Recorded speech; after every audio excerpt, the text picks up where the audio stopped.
ಇದಂ ಫಲಂ ಮಯಾ ದೇವ ಸ್ಥಾಪಿತಂ ಪುರತಸ್ತವ ಏನ ಮೇ ಫಲಾವಾಪ್ತಿರ್ಭವೇತ್ ಜನ್ಮನಿ ಜನ್ಮನಿ ಯಶಿವೋ ನಾಮ ರೂಪಾಭ್ಯಾಂ ಯಾ ದೇವಿ ಸರ್ವಮಂಗಲ ದಯೋಸ್ತ್ವಂ ಶರಣಾತ್ವಂ ಸಾಂ ಸರ್ವತೋ ಜಯಮಂಗಲಂ ಸರ್ವಮಂಗಲ ಮಾಂಗಲ್ಯೆ ಶಿವೆ ಸರ್ವಾರ್ಥಸಾಧಿಕೆ ಶರಣ್ಯೇ ತ್ರ್ಯಂಬಕೆ ಗೌರಿ ನಾರಾಯಣಿ ನಮೋಸ್ತುತೆ ವಕ್ರತುಂಡ ಮಹಾಕಾಯ ಕೋಟಿ ಸೂರ್ಯ ಸಮಪ್ರಭ ನಿರ್ವಿಘ್ನಂ ಕುರು ಮೇ ದೇವ ಸರ್ವಕಾರ್ಯೇಷು ಸರ್ವದಾ.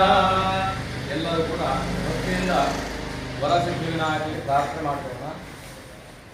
ಈ ಒಂದು ಸ್ವಾಮಿಗೆ ಪುನರಷ್ಟಬಂಧವಾಗಿ 48 ದಿವಸಗಳಾಗುವಂತಹ ಒಂದು ಸಂದರ್ಭದಲ್ಲಿ ಇದುವರೆಗೆ ಸ್ವಾಮಿಗೆ ಅಭಿಷೇಕ ಮಾಡಿರತಕ್ಕಂತಹ ಭಕ್ತರಿಗೆಲ್ಲ ಅನುಗ್ರಹ ಆಗಬೇಕು. ಆ ಒಂದು ಸಂಕಲ್ಪದೊಂದಿಗೆ ಶ್ರೀ ವರಸಿದ್ಧಿ ವಿನಾಯಕ ಸ್ವಾಮಿ ಈ ದಿವಸ ಸ್ವಾಮಿ ಎಲ್ಲ ಕೆಲಸವನ್ನು ನಮ್ಮಿಂದ ನಿರ್ವಿಘ್ನವಾಗಿ ನೆರವೇರಿಸಿಕೊಂಡು ಆ ಕರ್ಮದ ಫಲ ಏನಿದೆ ಅದೆಲ್ಲವೂ ಕೂಡ ಎಲ್ಲ ಭಕ್ತಾದಿಗಳು ಲಭ್ಯವಾಗಿ ಎಲ್ಲರಿಗೂ ಕೂಡ ಆ ಸ್ವಾಮಿಯ ಅನುಗ್ರಹ ಇದರಿಂದ ಲೋಕಕ್ಷೇಮ ಉಂಟಾಗಲಿ ಅಂತ ಎಲ್ಲ ಕೂಡ ಭಕ್ತಿಯಿಂದ ದೇವರಿಗೆ ಪ್ರಾರ್ಥನೆ ಮಾಡಿ ಆ ಫಲವನ್ನು ದೇವರು ಮುಂದಿಟ್ಟು ನಮಸ್ಕಾರ.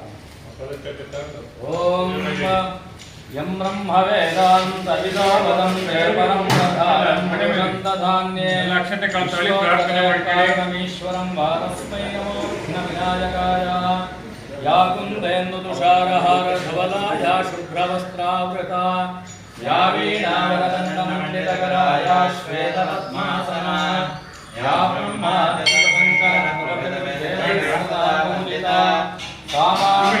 ಸರಸ್ವತಿ ಭಗವತಿ ದೌರ್ಜಯುಕ್ತ ಚತುರ್ಭ್ಯಃ ಸ್ಫಟಿಕಮಣಿಮಯೀಮಕ್ಷಮಾಲಾಂ ದದಾನಾಂ ಹಸ್ತೇನೈಕೇನ ಪದ್ಮಂ ಸಿದಮಪಿ ಚ ಶುಕಂ ಪುಸ್ತಕಂ ಚಾಪರೇಣ ಭಾಸಾಗುಂತೇಂದು ಶಂಖಸ್ಫಟಿಕಮಣಿಭಾ ಭಾಸಮಾನಾ ಸಮಾನಾ ಸಾಮೇ ವಾಗ್ದೇವತೆಯಂ ನಿವಸತು ವದನೆ ಸರ್ವದಾ ಸುಪ್ರಸನ್ನಃ. ಶ್ರೀ ವರಸಿದ್ಧಿ ವಿನಾಯಕ ಸ್ವಾಮಿನೇ ನಮಃ. ಪ್ರಾರ್ಥನಾಂ ಸಮರ್ಪಯಾಮಿ. ಎಲ್ಲ